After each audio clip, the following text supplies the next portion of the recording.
Hello and welcome to Kodesh Intentions. Today we're going over the Imitation of Christ, Chapter 2. Having a humble opinion of self. So let's get to it. I hope you watched the last one. Every man naturally desires knowledge. But what good is knowledge without fear of God? Indeed, a humble rustic who serves God is better than a proud intellectual who neglects his soul to study the course of the stars. He who knows himself well becomes mean in his own eyes and is not happy when praised by men. My friends, we must never forget that knowledge puffs up, but love edifies. Now, that does not mean we should not study the scriptures, does not mean we should not study the history of the Israelites and their culture. In fact, scripture admonishes us to continue to grow in grace and knowledge of Yeshua the Messiah, or Jesus Christ. There's nothing wrong with knowledge, but pursuit of knowledge should never be placed above pursuit of a deeper relationship with the Father. It should never be placed above intimacy with the Father.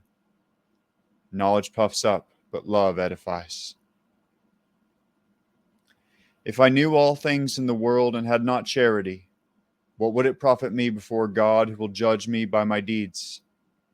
Charity being love in the King James Version. If I knew all things and had not love, what would it profit me before God? Reminds me of the rich man in Scripture. What does it profit a man to have all things, but to not have Yah? Knowledge can be fruitful or fruitless. Love is the motivating factor. Love allows you to use that knowledge for the benefit of the kingdom and of the elect. Love is key. Love is non-negotiable. Shun too great a desire for knowledge, for in it there is much fretting and delusion.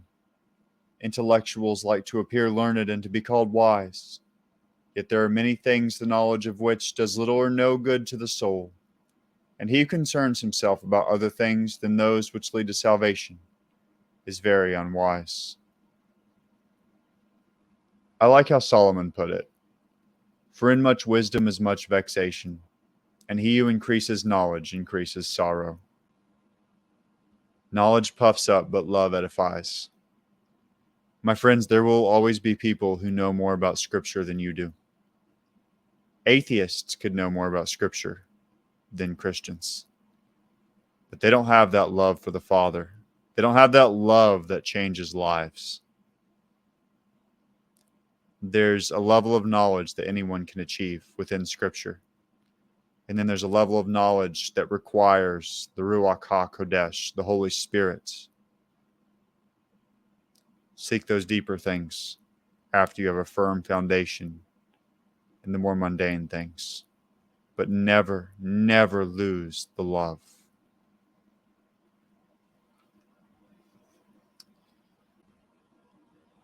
Many words do not satisfy the soul, but a good life eases the mind, and a clean conscience inspires great trust in God.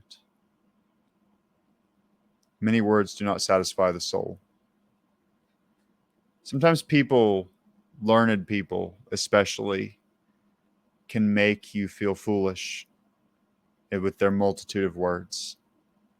They can go on and on and on, a lot of times with a lot of fluff. But that doesn't satisfy your soul, and it doesn't make them better than you. A good life eases the mind, and a clean conscience inspires great trust in God. You know you can trust Yah to answer your prayers. When? When you know you are living for Him. When you know your trust is in Him because you have been obeying Him to the best of your ability. That inspires great trust in Him. The more you know and the better you understand, the more severely will you be judged, unless your life is also the more holy. Let not many become teachers, as it says in James, for we shall receive a greater judgment. The more you know, the more you're accountable for, and the greater that accountability. Do not be proud, therefore, because of your learning or skill. Rather, fear because of the talent given you. If you think you know many things and understand them well enough, realize at the same time that there is much you do not know. Hints do not affect wisdom, but admit your ignorance. Why prefer yourself to anyone else when many are more learned, more cultured than you? Once you gain some knowledge, remember to stay humble. Someone always knows more. If you wish to learn and appreciate something worthwhile, then love to be unknown and considered as nothing. Truly to know and despise self is the best and most perfect counsel. To think of oneself as nothing, and always to think well and highly of others is the best bet and most perfect wisdom. Wherefore, if you see another sin openly or commit a serious crime, do not consider yourself better, for you do not know how long you can remain good. All men are frail, but you must admit that none is more frail than yourself. My friends, don't become prideful. You can become the best in the world at something, but that doesn't mean you have to boast and raise yourself above everyone else. For most will always be better at something than you are. There's no reason to be prideful. That doesn't mean you have to despise yourself in the most literal sense. Just realize that you can be tempted to sin. You can fall into temptation. Be humble, stay humble, and live in love. Guys, thank you for listening today. If you haven't already, please leave me a like, a comment, hit subscribe. I'll see you next time.